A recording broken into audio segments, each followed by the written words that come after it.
अस्सलाम वालेकुम बच्चों, कैसे हैं? उम्मीद है कि आप लोग ठीक होंगे।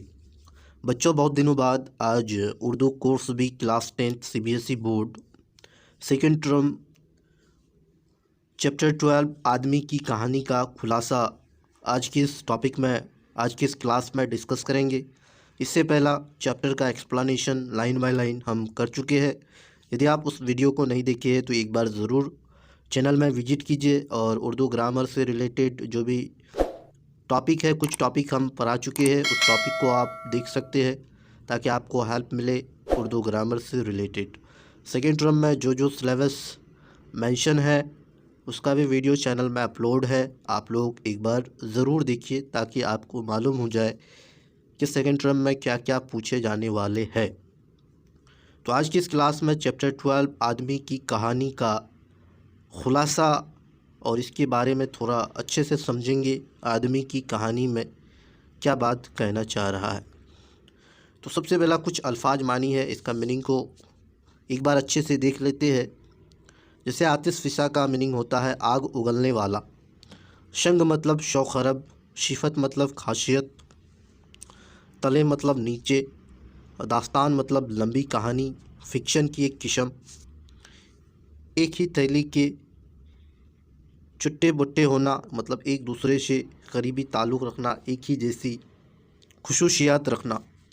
शाखत मतलब बनावट। खोपरी में नाशमाना मतलब समझ में नहीं आना।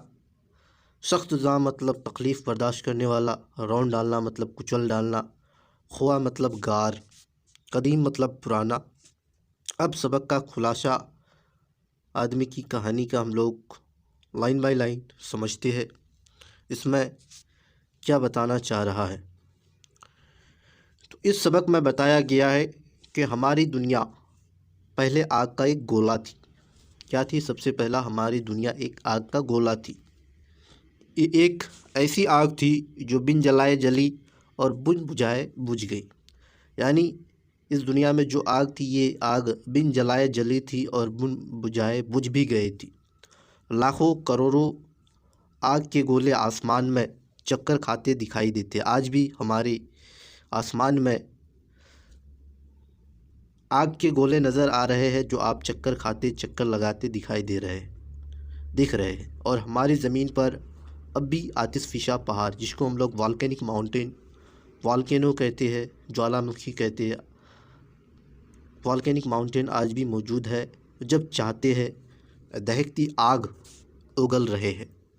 यानी इस आतिशफ़िशा ज्वालामुखी पहाड़ से आज भी आग दहकती है और उससे आग निकलती है। ज़मीन के अंदर से खौलते पानी के चश्मे फूट निकलते और ज़मीन के अंदर कुछ ऐसे चीज़ें हैं, गर्मी है जिसकी वजह से पानी के चश्मे फूट निकलते हैं। और दूसरे आग के गोले जो दुनिया से बहुत बड़े और बहुत ज़्यादा पुराने हैं। दुनिया से जो भी आग के गोले हमारे आसमान में नज़र आ रहे हैं वो सारे आग के गोले ही है जो बहुत ही बड़े इस ज़मीन से और बहुत ही पुराने हैं। अब तक आग ही आग है।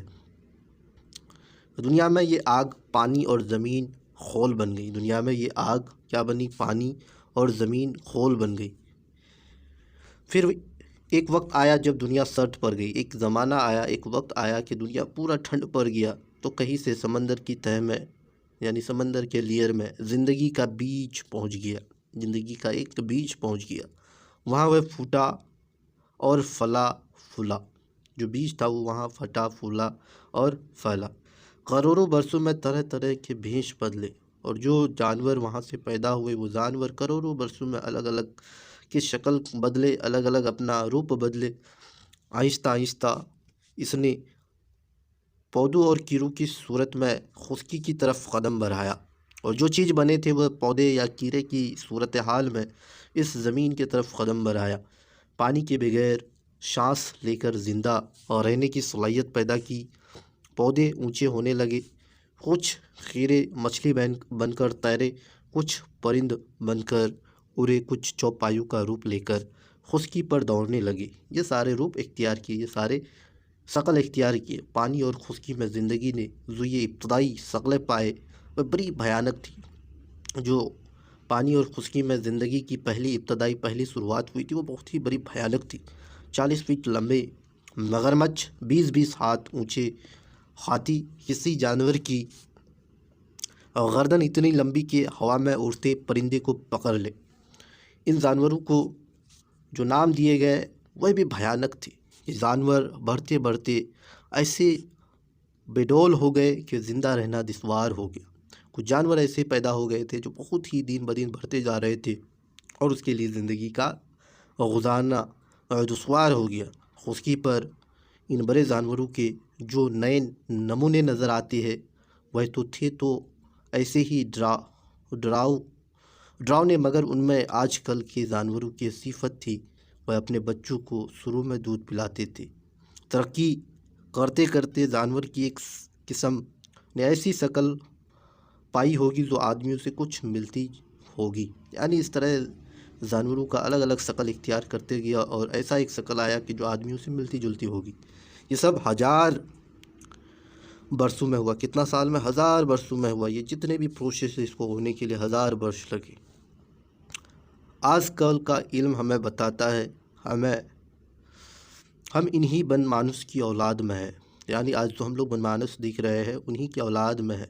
और जैसे जैसे जानवर तरक्की करते करते बनमानस हुए थे वैसे ही बनमानस आदमी हो गए थे, यानी जैसे जानवर तरक्की करते करते बनमानस बने थे उसी ही तरह बनमानस तरक्की करते करते आदमी बने थे। ये साइंस का कहना है। लेकिन आज का इल्म बनमानस की किसी एक किस्म से हमारा रिश्ता नहीं जोड़ता है।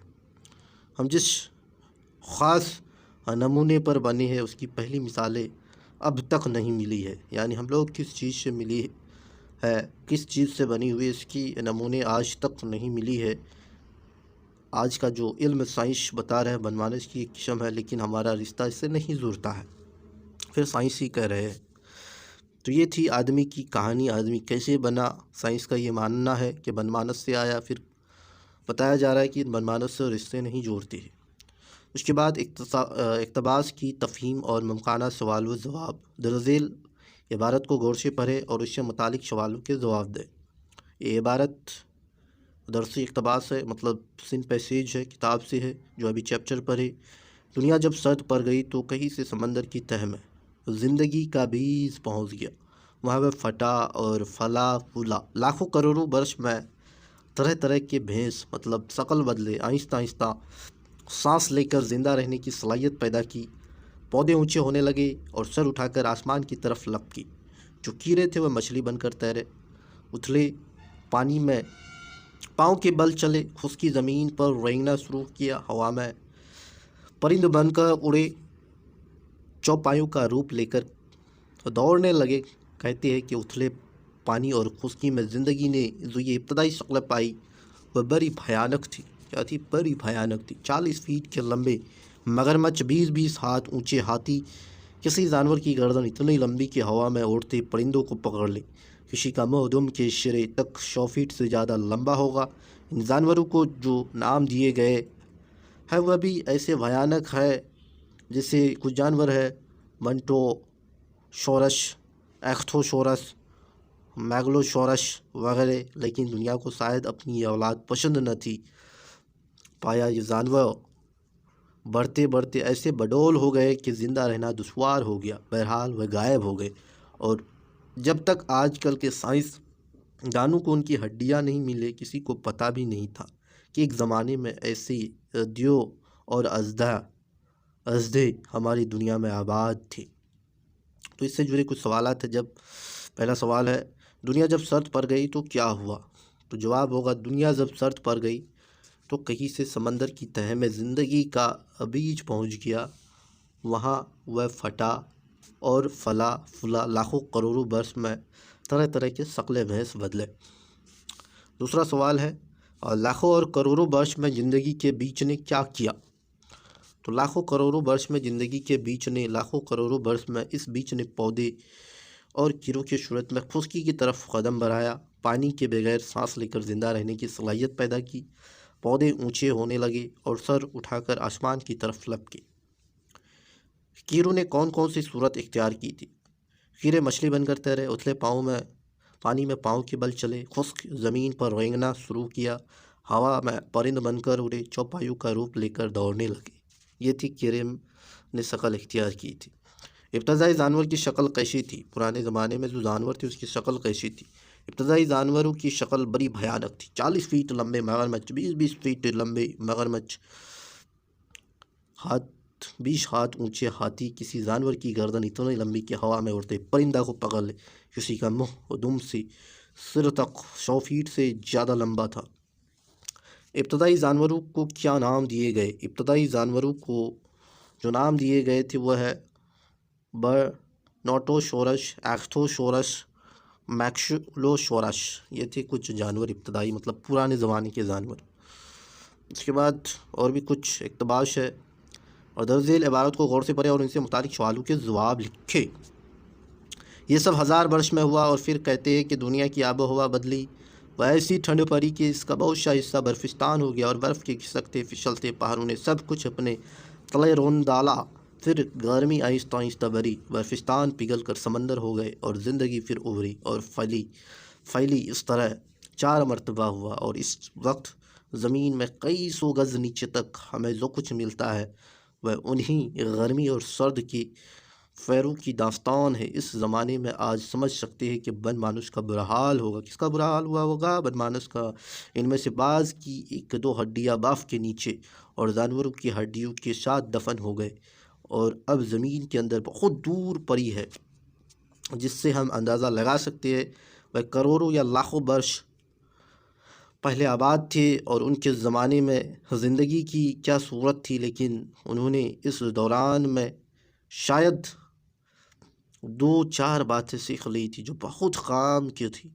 कहीं जंगलों को जलते देखकर उन्हें पता लग गया था कि आग कैसे जलाती है, और फिर वह खो और गारों में आग जलाकर तापने लगी और इसमें जानवरों का गोश्त, शायद चंद फलों और चीज़ों को भूनने लगी। वह पत्थरों को घिसकर उससे भूनने, चलने और काटने भी लगे, और इसने उनकी ज़िंदगी को कुछ और आसान कर दिया। आजकल का इल्म बताता है कि हम इन्हें बनमानस की औलाद है, और जैसे जानवर तरक्की करते करते बनमानस हुए थे वैसे ही बनमानस आदमी हो गए। लेकिन आज का इल्म बनमानस की इस किस्म से हमारा रिश्ता नहीं जोड़ता है।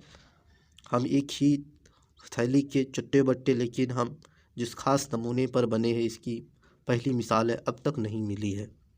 दुनिया की आबो हवा बदलने पर क्या हुआ? आबो हवा बदलने से दुनिया ऐसी ठंड पड़ी कि इसका बहुत सा हिस्सा बर्फिस्तान यानी किसमें कन्वर्ट हो गया? बर्फ़ में कन्वर्ट हो गया, और फिर खिसकते फिसलते पहाड़ों ने सब कुछ अपने तले रौंद डाला। दूसरा सवाल है, दुनिया में गर्मी आहिस्ता आहिस्ता बढ़ने से क्या बात सामने आई? और दुनिया में गर्मी आहिस्ता आहिस्ता बढ़ने से बर्फिस्तान पिघल कर समंदर हो गए और ज़िंदगी फिर उभरी और फैली।